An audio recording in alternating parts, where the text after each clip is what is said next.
አሁን ማክሰኞ ዕለት ምንድነው ማድረግ ያለብን? ያልገቡንን መጠየቅ መምራኑን ማለት ነው። አብዝተን ማንበብ ስለ ሃይማኖታችን። በዚህ ዕለት ቤተክርስቲያን የምታስበው ኢየሱስ ክርስቶስ 12 ዓመት ደም ስፈሳት የነበረችውን ሴት የፈወሰበትን ዕለት ነው የምታስበው። ክርስቶስን ይከተል የነበረው ሕዝብ 5 ገበያ ሕዝብ ይላል መጽሐፍ ቅዱሳችን። እስከ 5000 ሕዝብ ነው በአንድ ጊዜ ክርስቶስን የሚከተለው። በምን ስልጣን ነው የምታደርገው? ውጡ ግቡ እያልክ ገበያ ስምትፈታው ህብረቱን ስምትበትነው በዚህ መልኩ በቁጣስ የምትናገረው ምንድነው? ማን ነው ስልጣን የሰጠህ? በምን ስልጣን ይሄን ታደርጋለህ ብለው ጠየቁት። በዚህ በማክሰኞ ዕለት በሥርዓተ አምልኮ ውስጥ 3 ነገሮች አሉ። ማወቅ፣ መውደድና ማገልገል የሚባል ነገር ማለት ነው። ክርስቶስ ወደሱ መጥተው ለመማር የሚመጡትን ወንጌል አስተምሯቸዋል። ለትምህርት የቀረቡትን አስተምሯቸዋል። በትምህርቱም ብዙ ሰዎችን ከበሽታ ከምንለው ከነፍስ በሽታ ወደ ዘላለም ሕይወት እንዲመጡ አድርጓል። ከኔ በኋላ የሚመጣው ከኔ በረታ ነው ብሏል። ስለ ክርስቶስ አምላክነት የባህሪ አምላክነት ከፍ አድርጎ ተናግሯል ዮሐንስ። እኔ የማጠምቃችሁ በውሃ ነው፣ ነገር ግን አብዝቶ የሚበልጠኝ ከኔ በኋላ ይመጣል። የጫማውን ጠፍር ፈታ ዘንድ እንኳ የማይገባኝ እርሱ በመንፈስ ቅዱስና በእሳት ያጠምቃችኋል። መንሹ በእጁ ነው።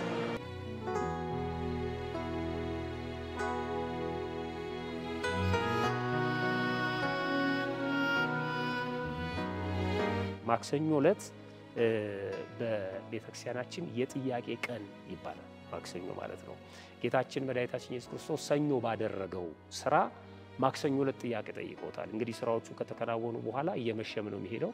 ከዛ በኋላ ያገኙትም ማታ ላይ ወደ ደብረ ዘይት እየሄደ ነው የሚያድረው ይላል መጽሐፉ። ከዛ ጠዋት ላይ ጥያቄ ጠየቁ። ጥያቄ የጠየቁት በጣም የሚገርም ነው። ጥያቄዎቹ ጸሐፍት ፈሪሳውያን ናቸው። አንተ ከምድራውያን ነገስታት ሳትሆን ከሊቃነ ካህናቱ ከካህናት ወገን ከሌዋውያን ሳትሆን እና እነዚህን ነገሮች እንድታደርግ ይሄንን እንድታስተምር ቤቴ ጸሎት ቤት ናት ብሏል። ማን አንተ? ቤተ መቅደሱን እንድታጸዳ ስልጣን የሰጠህ ማን ነው? በቤተ መቅደሱ አዛዦቹ እኛ ሆነን ሳለን ማለት ነው። ገበያ ለመፍታትስ እኛ የዘረጋነውን ገበያ ለመፍታት ማን ይሄንን ስልጣን የሰጠህ የሚል ጥያቄ ጠይቀውታል ማለት ነው። በጣም የሚገርም ነው። ክርስቶስ ይሄን ጥያቄ ለምን ጠየቃችሁኝ አላለም። ተንኮላቸውን ስለሚያውቅ ግን እሱም በተመሳሳይ ጥያቄ ጠየቃቸው። ወደ መጽሐፍ ቅዱሱ እንሂድ። በእለቱ ከሚነበቡ ምንባባት መካከል አንዱ የማቴዎስ ወንጌል ምዕራፍ 21 ነው። እንደዚህ ነው የሚለው። ወደ መቅደስም ገብቶ ሲያስተምር ካህናትና የካህናት አለቆች ሕዝቡም ሽማግሎቹም ወደ እርሱ ቀረቡና በምን ስልጣን እነዚህን ታደርጋለህ? ይህንን ስልጣን ማን የሰጠ? ስቲል የሚያዩት እንደ ተራ ሰው እነሱ የሚመለከቱትና ቤተ መቅደሳችንን ለመፍታት ገበያውን ለመፍታት ቤተ መቅደሱን ለማጽዳት ይህንን ትምህርት ለማስተማር ማን ነው ስልጣን የሰጠ?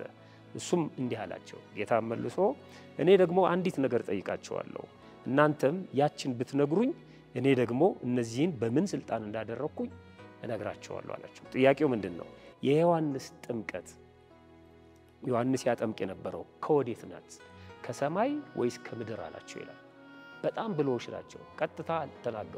የዮሐንስ ጥምቀት ዮሐንስ ያጠምቅ ነበር፣ እኔ ለእሱ አጠምቃቸዋለሁ፣ ከኔ በኋላ የሚመጣው ግን ይበረታል እያለ ማለት ነው። ከምድር ነው ወይ ከሰማይ? ተመካከሩ። የቱን እንበል?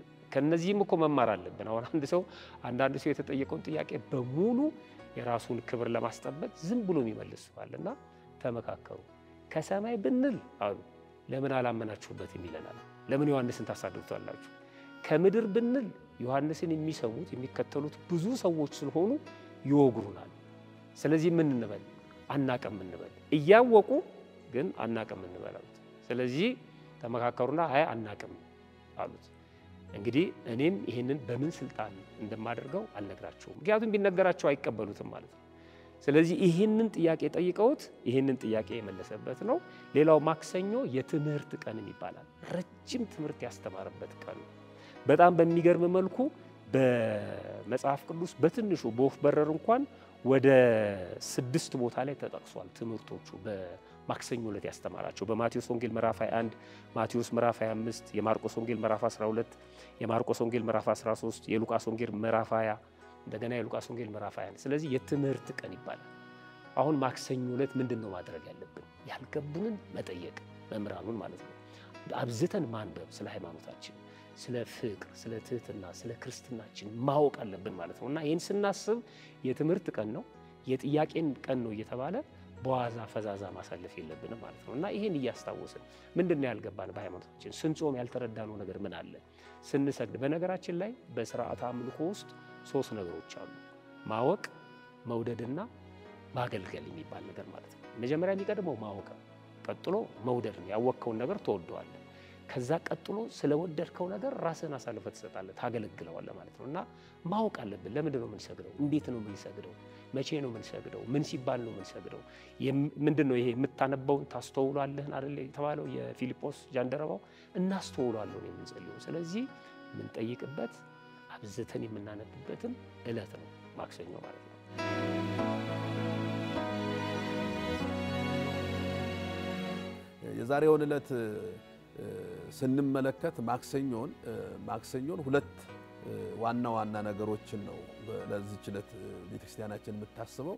አንደኛውና የመጀመሪያው በዚህ ዕለት ቤተክርስቲያን የምታስበው ኢየሱስ ክርስቶስ 12 ዓመት ደም ሲፈሳት የነበረችውን ሴት የፈወሰበትን ዕለት ነው የምታስበው። በመጽሐፍ ቅዱስ ላይ በማርቆስ ወንጌል ምዕራፍ 5 ላይ ታሪኳ የተጻፈ ሴት ናት። እቺ ሴት እንግዲህ 15 ዓመት ሙሉ በደዌ ዳኛ በአልጋ ቁራኛ ተይዛ ከሰውነቷ ደም እየፈሰሰ ወገን ዘመዶቿ ጭምር ያገለሏት ከሰው ተገልላ የምትኖር ሴት ነበረች።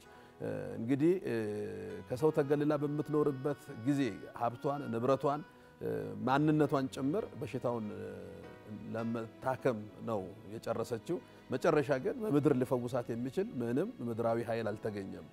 ክብር ምስጋና ይግባውና ጌታችን መድኃኒታችን ኢየሱስ ክርስቶስ ወደዚህ ዓለም መጥቶ በሚያስተምርበት ጊዜ ህሙማነ ስጋን በተአምራቱ ህሙማነ ነፍስን በትምህርቱ እየፈወሰ እንደሚያስተምር ሰማችና ክርስቶስን እንደዚህ ከሆነ በሽተኞችን አይጸየፍም፣ በሽተኞችን ሁሉ ይፈውሳል የሚባል ነገር ሰምታ ወደ ክርስቶስ መጣለች። ያኔ ክርስቶስን ይከተል የነበረው ህዝብ 5 ገበያ ህዝብ ይላል መጽሐፍ ቅዱሳችን። እስከ 5000 ህዝብ ነው በአንድ ጊዜ ክርስቶስን የሚከተለው። እንግዲህ እንደተባለው 12 ዓመት ሙሉ ከሰው የተገለለች ናት። እንግዲህ ከበሽታ በላይ ሰውን የሚጎዳው እንደምታወቀው አንዱ በበሽታ ምክንያት መገለል ነው። ሰው ንቀዋታል፣ ቤተሰቦቿ ጥለዋታል፣ ከዓለም ተገልላለች፣ ከሰው ተገልላለች፣ በሯን ዘግታ የምትኖርነት። ክርስቶስን ለማግኘት ስትመጣም ብዙዎች እየተጠየፏት፣ ብዙዎች እየገፏት፣ እሷ ግን ያድነኛል ክርስቶስ ብላ ሄዳ የልብሱን ጨርቅ ይዛ አምና ማለት ነው አምና የክርስቶስን ጨርቅ በያዘችበት ቅጽበት 12 ዓመት ሙሉ ሲፈስ የነበረው ደሟ ቆሟል። ያኔ ነው እንግዲህ ክርስቶስ ኃይል ከነወጥቷል ብሎ በእምነቷ እንዳዳናት ነው የገለጠውና በዚህ በሰሞነ ሕማማት ማክሰኞ አንደኛ ይሄን እናስባለን። በፍጹም እምነት ወደ ክርስቶስ የቀረቡ ሰዎች ክርስቶስ ፍጹም የሆነ ድነት የሕክምናውን ድነት እናውቃለን። በሰው በደዌ ሲታመም በስጋ ሕክምና ጋር ይሄዳል፣ ይታከማል። ታክሞ ግን በአንድ ጊዜ አይደለም የሚፈወሰው። ፕሮሰስ አለው፣ ሂደት አለው። በሂደት ነው መድኃኒት ወስዶ ረጅም ጊዜ ቆይቶ እንግዲህ በእኛ ቤተክርስቲያን በዚህ በአብይ ጾም ውስጥ በነበረው ጊዜ የመጀመሪያውን ሰንበት ዘወረደ ብላ፣ ሁለተኛውን ቅድስት፣ ሶስተኛውን ምኩራብ ትልና አራተኛውን መጻጉዕ ብላ በሽተኞችን አንድ ላይ የፈወሰበትን ጊዜ አስባለች። መጻጉዕ 38 ዓመት ሙሉ በደዌ ዳኛ በአልጋ ቁራኛ የተኛ ሰው ነው። እዛው ጸበል ቦታ ሆኖ ማለት ነው። ግን አልጋህን ተሸክመ ሄድ ፍጹም የሆነ ነው። የክርስቶስ ድነት ለነፍስም ለስጋም የሚሰጠው ድነት እንከን የሌለበት ድነት ነው። ይሄንን ይችን ሴት ወስደን በተለየ መልኩ በማክሰኞ ቀን እናስባለን። ሁለተኛ ማክሰኞ የትምህርት ቀን ነው የተባለው። የትምህርት ቀን የተባለበት ዋነኛው ምክንያት ክርስቶስን ይቃወሙ የነበሩ አይሁዶች ነበሩ። እንግዲህ የሰቀሉትም መጨረሻ ላይም እስከ ሞት ድረስ ያደረሱት አይሁዶች ክርስቶስ የሚያስተምረውን ትምህርት ይቃወሙ ነበረ። በተለይ አንጽሖተ ቤተ መቅደስ ወደ ቤተ መቅደስ መጥቶ በቤተ መቅደስ ውስጥ ይደረጉ የነበሩትን ነገሮች ሁሉ አውጥቶ የአባቴ ቤት የጸሎት ቤት ትባላለች እንጂ የወንበዴዎች ዋሻ አይደለችም፣ እናንተ ግን የወንበዴዎች ዋሻ አደረጋችኋት ብሎ ቤተ መቅደሱን አጽድቶ የብሉይ ኪዳኑን መስዋዕት ወደ ሐዲስ ኪዳን መስዋዕት እንደሚቀየር ጭምር በምስጢር አስተምሮ ከወጣ በኋላ ጠይቀውታል። በማን ስልጣን ነው ይሄን ያደረከው?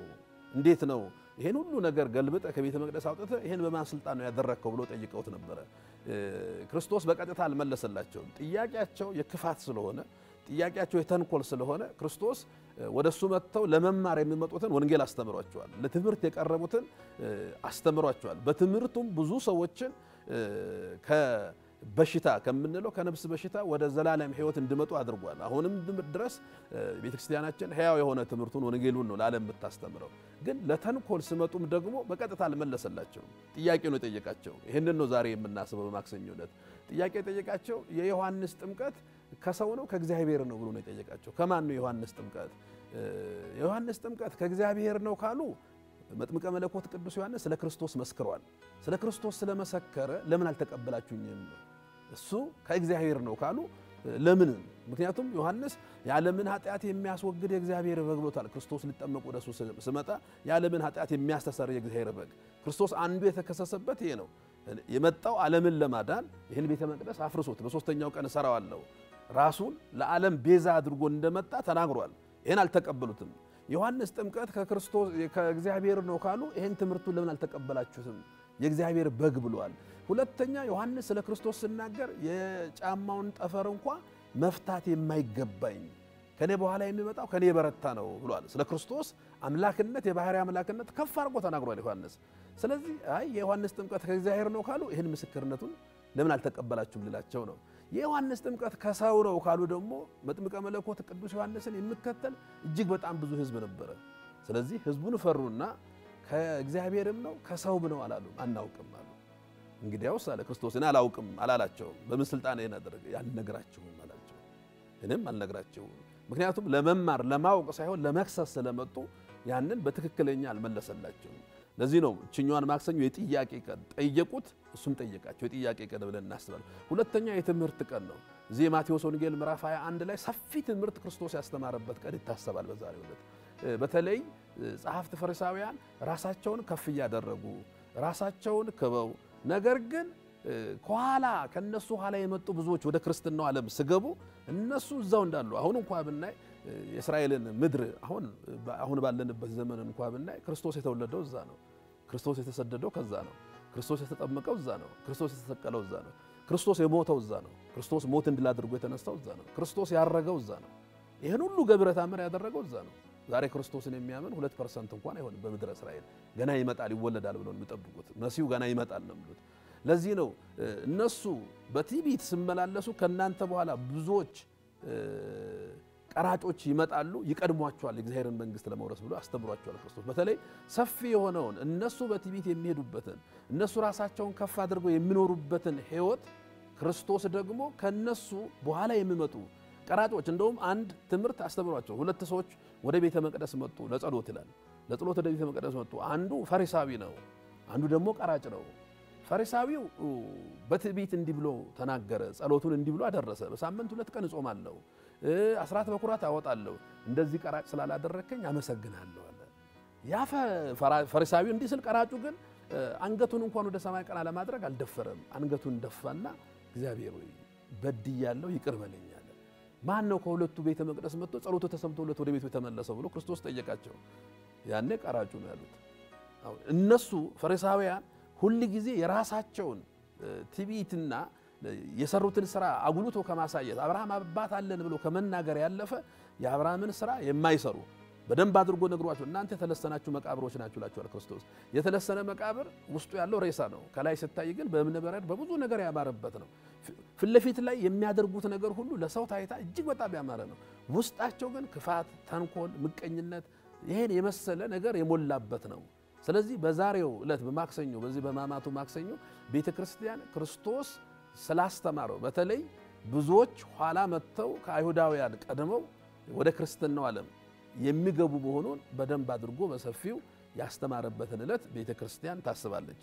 የፈውስ ቀን የምንለው ያቺ 12 ዓመት ደም የፈሳት የነበረችዋን ሴት የምናስብበት ዕለት ነው። እንደዚሁም ደግሞ የትምህርት ዕለት የምንለው ክርስቶስ ሰፊ የሆነውን ይሄ አይሁዳዊነት ይሄ ግብዝነቱን ትዕቢቱን ራስን አሸንክታቡን ብቻ አስረዝመው እኔ የአብርሃም ልጅ ነኝ ብሎ የሚሄዱ ሰዎች ከነሱ ቀድሞ ወደ እግዚአብሔር መንግስት የሚገቡ እንዳሉ ለማሳየት ነው። የጥያቄ ቀን የተባለው ክርስቶስን ጠየቁት፣ እሱም መልሶ ጠየቃቸው። እንደውም ለጥያቄው መልስ ስላጡ ተበተኑ ነው የሚለው። ዮሐንስን ጥምቀት ጠየቃቸው፣ ሁሉም ተበተኑ። ለጥያቄያቸው መልስ አልሰጣቸውም። ይሄን አልመልስላችሁም ነው ያላቸው። ምክንያቱም ያኛውን የተጠየቁትን በአግባቡ በመልሱ ኖሮ ክርስቶስ ይህን ያደረገበት አምላካዊ ስልጣን እንደሆነ ቤቱ የሱ ቤት እንደሆነ ያው ብዙ ቦታ ያስተማረው ስለሆነ ይሄንን የምናስብበት ዕለት ነው ማክሰኞን ማለት ነው።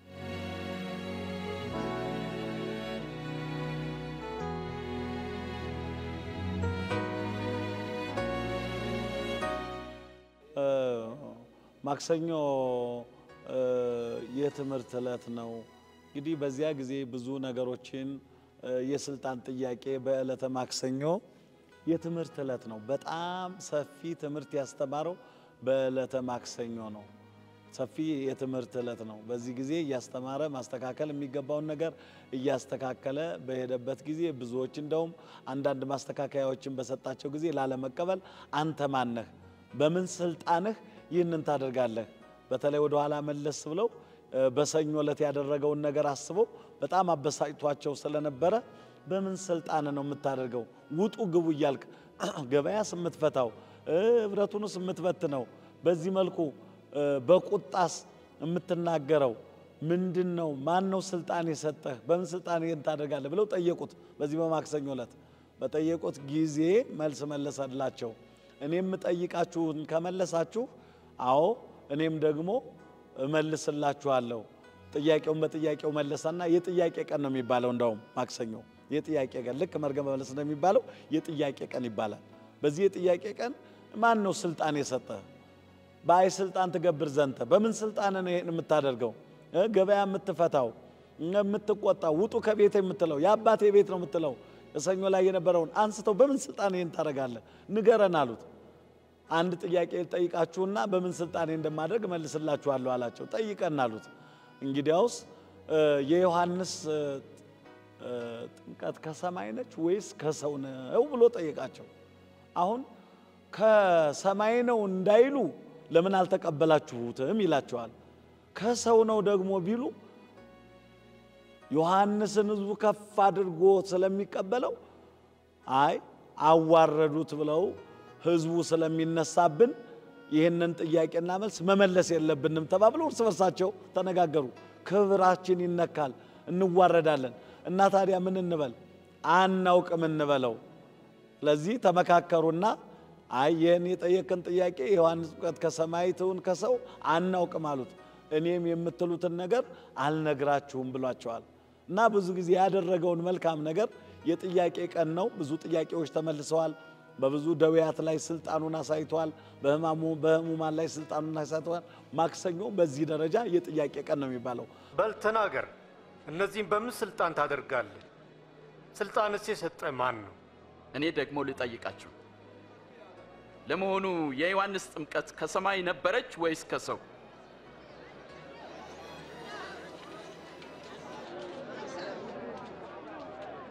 ምን እንበለው? ከሰማይ ነው ብንል ስለምን ዮሐንስን አላመናችሁትም ይለናል። ከሰው ነው ብንል ደግሞ የሁሉ ሕዝብ በድንጋይ ይወግሩናል። ዮሐንስ ነቢይ እንደነበረ ሕዝቡ ሁሉ ያምናል። ከየት እንደመጣ አናውቅም። እኔም በምን ስልጣን ይህን እንደማደርግ አልነግራችሁም።